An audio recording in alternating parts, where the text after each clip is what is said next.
ஸ்ரீ கற்பனசாமி திருவடி போட்டு வணக்கம். இன்னைக்கு பார்க்க போகிற பதிவு என்ன பதிவு அப்படின்னு பார்த்தீங்கன்னா, பணப்பிரச்சனை நீங்கி ஜனவசியம் உண்டாக எளிய எந்திர மூலிகை வழிபாடு, அதை பற்றி நம்ம பார்க்கலாம். இந்த எந்திரம் பார்த்தீங்கன்னா இதுதான் அந்த எந்திரம்.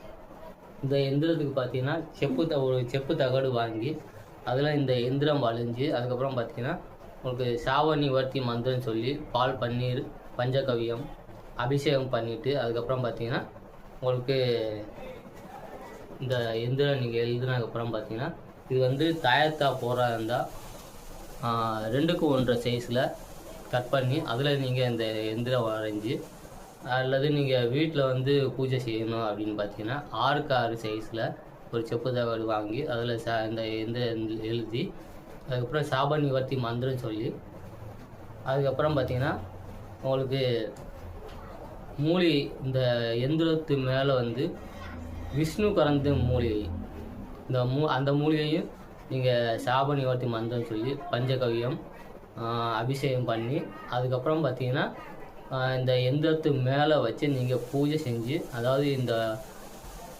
எந்திரத்துக்கு பார்த்தீங்கன்னா இந்த மந்திரம் நீங்கள் தினசரி 108 முறை சொல்லிட்டு வர.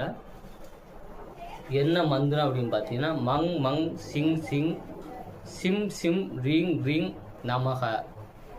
இந்த மந்திரம் நீங்கள் சொல்கிறதுக்கு கஷ்டமாயிருந்துச்சு அப்படின்னா சுக்கிரனோட காயத்ரி மந்திரம் நீங்கள் 108 வாட்டி சொன்னாலே போதும். 108 முறை வந்து நீங்கள் ஜெபிச்சுட்டு வரணும்.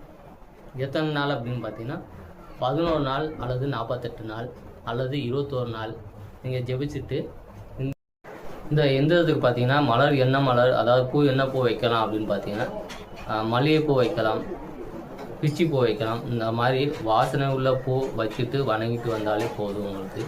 அடுத்து நெய்வேத்தியம்னு பார்த்தீங்கன்னா கற்கண்டு பொங்கல் நெய்வேத்தியமாக வைக்கலாம். கற்கண்டு பொங்கல் நெய்வேத்தியம் வச்சுட்டு நீங்கள் இந்த சுக்கிரனோட காயத்ரி மந்திரமோ அல்லது இந்த மந்திரமோ நீங்கள் தினசரி 108 முறை வந்து நீங்கள் சொல்லிட்டு வந்தாலே போதும், உங்களுக்கு இந்த மந்திரம் வந்து சித்தியாயிடும். அடுத்து இந்த மந்திரத்தை பற்றி, இந்த எந்திரத்தை பற்றி ஏதாச்சும் டவுட் இருந்தால் இந்த நம்பருக்கு கால் பண்ணுங்கள். ஸ்ரீ கற்பனசாமி திருவடி போற்றி. நன்றி, வணக்கம்.